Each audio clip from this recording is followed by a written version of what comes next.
안녕하세요. 자유교회 이진우 목사가 보내드리는 아침 묵상입니다.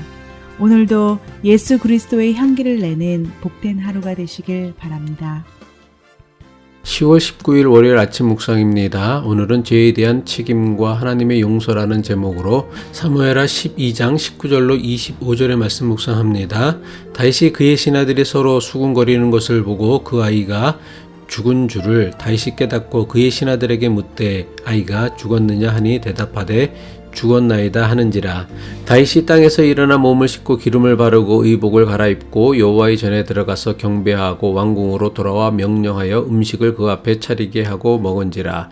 그의 신하들이 그에게 이르되 아이가 살았을 때에는 그를 위하여 금식하고 우시더니 죽은 후에는 일어나서 잡수시니 이 일이 어찌 됨이니까 하니 이르되 아이가 살았을 때에 내가 금식하고 운 것은 혹시 여호와께서 나를 불쌍히 여기사 아이를 살려주실는지 누가 알까 생각함 이거니와 지금은 죽었으니 내가 어찌 금식하랴. 내가 다시 돌아오게 할 수 있느냐. 나는 그에게로 가려니와 그는 내게로 돌아오지 아니하니라 하니라. 다윗이 그의 아내 밧세바를 위로하고 그에게 들어가 그와 동침하였더니 그가 아들을 낳음에 그의 이름을 솔로몬이라 하니라. 여호와께서 그를 사랑하사 선지자 나단을 보내 그의 이름을 여디디아라 하시니 이는 여호와께서 사랑하셨기 때문이더라. 코비드-19 팬데믹 가운데 또 한 주를 시작합니다. 한 주간도 하나님의 도우심과 보호하심이 늘 함께 하시길 축복하며 월요일 아침 묵상 시작합니다. 다윗의 죄를 악하게 여기신 하나님께서는 나단 선지자를 다윗에게 보냅니다. 하나님께서는 나단 선지자를 통해 다윗이 감추려고 했던 죄를 드러나게 하시고 자신의 모든 행위가 악한 이름을 깨닫게 하십니다. 하나님 앞에서 자신의 죄를 깨달은 다윗이 나단 선지자에게 무엇이라고 고백합니까? 사무엘하 12장 13절 전반부죠. 다윗이 나단에게 이르되 내가 여호와께 죄를 범하였노라. 다윗이 누구에게 죄를 범하였다고 고백합니까? 여호와께 죄를 범하였다고 고백합니다. 지난 금요일 아침 묵상에서도 설명했지만 다윗이 행한 모든 일은 당시 왕이라면 충분히 알 수 있는 그렇고 그런 일이었습니다. 그래서 누구도 다윗의 행위에 문제를 제기하지 않았으며 다윗 역시 스스로 자신은 왕이기에 무슨 일이든 할 수 있다고 생각했습니다. 하지만 이 모든 일이 하나님 앞에 서게 되니까 심각한 죄가 된다는 것을 다윗이 비로소 깨달은 것입니다. 다윗은 하나님 앞에 서자 비로소 자신의 죄를 깨닫고는 자신의 죄를 고백하고 회개합니다. 자신의 죄를 고백하고 회개하는 다윗에게 나단 선지자는 무엇이라고 말합니까? 하나님께서 당신의 죄를 용서하셨으니 당신이 죽지 않을 것이라 선포합니다.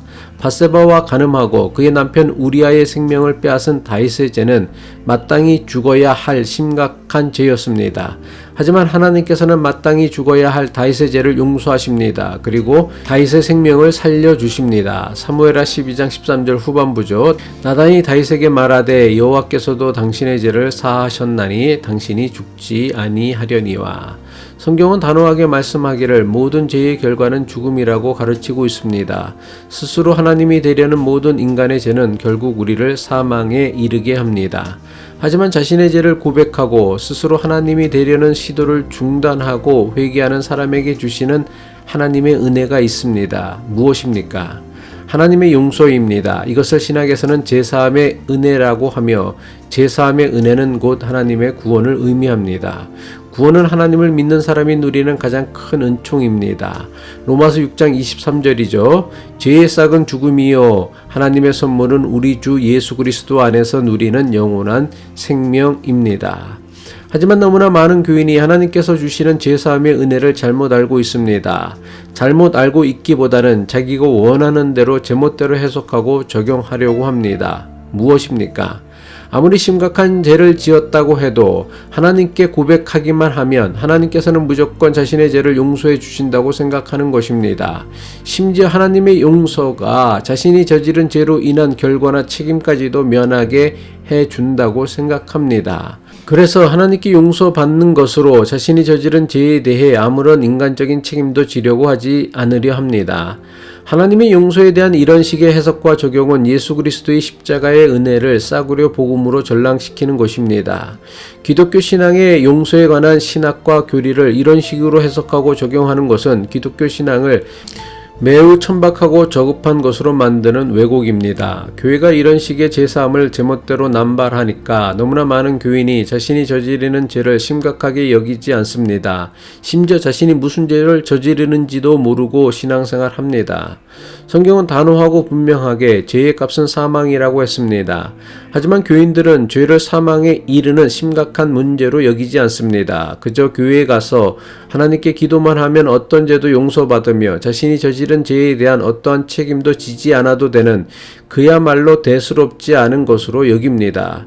이런 식으로 교회가 예수 그리스도의 제사함의 은혜를 남용하고 왜곡하는 것은 중세 카톨릭 교회가 돈을 받고 면죄부를 파는 것과 조금도 다를 바 없는 매우 심각한 신앙의 타락입니다.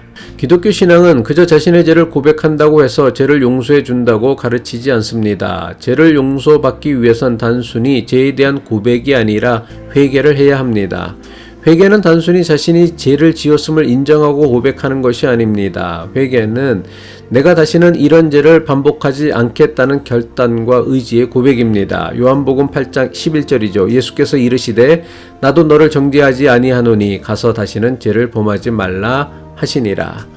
회개는 다시는 같은 죄를 반복하지 않겠다는 결단과 의지의 고백이기에 회개하는 사람은 자신이 저지른 죄에 대해서는 반드시 책임을 지려고 합니다.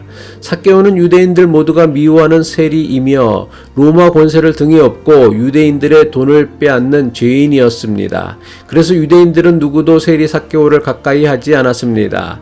그런데 예수님께서 그런 삭개오의 집에서 하룻밤을 지내고 간다고 하셨습니다. 예수님께서 삭개오의 집에 가신다는 것은 삭개오의 죄를 용서하신다는 메타포입니다. 그러자 삭개오가 예수님께 어떻게 고백합니까? 누가복음 19장 8절이죠.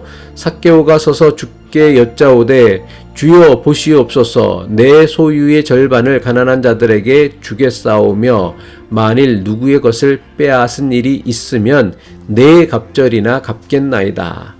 예수님은 단호하고 분명하게 하나님 앞에서 용서를 구하기 전에 자신의 죄로 인해 피해를 받은 사람에게 먼저 용서를 구하고 자신이 감당해야 할 책임이 있으면 책임을 지라고 말씀하십니다. 마태복음 5장 23절로 24절이죠. 그러므로 예물을 제단에 드리려다가 거기서 내 형제에게 원망 들을 만한 일이 있는 것이 생각나거든 예물을 제단 앞에 두고 먼저 가서 형제와 화목하고 그 후에 와서 예물을 드리라. 회개는 단순히 자신이 저지른 죄에 대한 고백이 아니라 자신이 지은 죄에 대해 자신이 질 수 있는 책임을 감당하겠다는 고백입니다.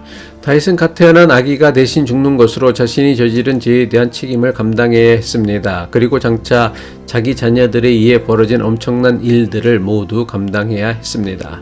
자신의 책임을 기꺼이 감당하였던 다윗에게 하나님께서는 은혜를 베푸시어 다윗에게 새로운 생명을 얻게 하셨습니다.